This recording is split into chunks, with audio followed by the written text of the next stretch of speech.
Silver and silver necklaces, you just really realize how awesome that value is. Okay, so we're moving on to the other pieces. Here we go. You ready? Love.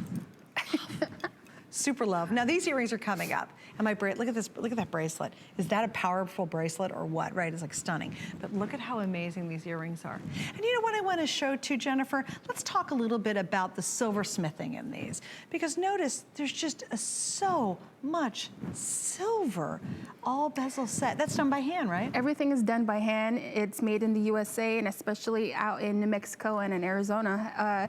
A lot of the silversmiths, they're given a certain amount of turquoise and silver that they work with, and so they have to make each and every piece count. So when they start from a young age, they learn by visual, by actually doing the little stars that we have, the little shells and everything like that. And so they work their way up to being master silversmiths, working with Emerson Del Garrido, Loretta Del Garrido. They like to teach anyone who's willing to learn. And Do they really? Yes, and so that's passing on the culture, and that's what you're helping out to, especially on the reservation. See, I think that's so important too. I mean, it's not, you're getting the most magnificent turquoise jewelry and beautiful silversmithing and silver work, but you're really supporting something that I so firmly believe we all should support. Yes. There's so many things that are made overseas and kind of cranked out or machine made. These are handcrafted pieces, and they're done, and it takes such training. And you have to understand something interesting about HSN.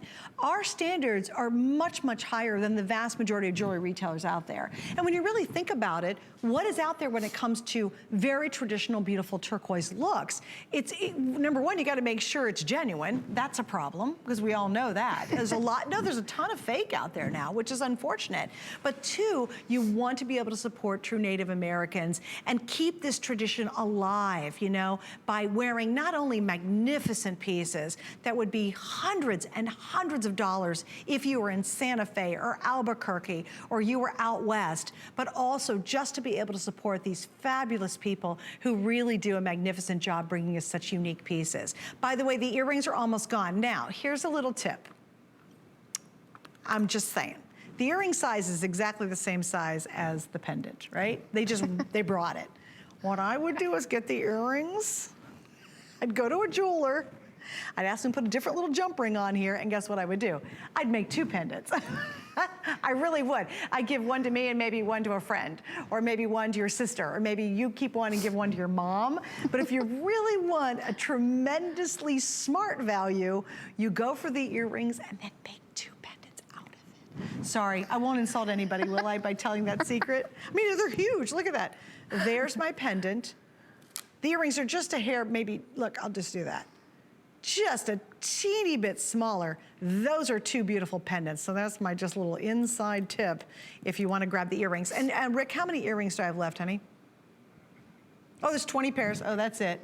Or you're making 40 pendants out of it. Look, I had to stop to do the math, Jennifer. I was like, wait, let me think about that. All right, so the ring, I love the ring too. I think it's beautiful. We have sizes 5 through 12, and I have less than 100 rings available. And that's lovely, Jennifer. It turned out so pretty. That's a great piece. Yeah, I love that. Okay, guys, so the ring's limited. The earrings are almost completely gone, or it's now two pendants. And we have the pendant, the big pendant, still available in the cross design. Okay, what are we doing? Oh, yes, okay. This is coming up. I just have to do it this way.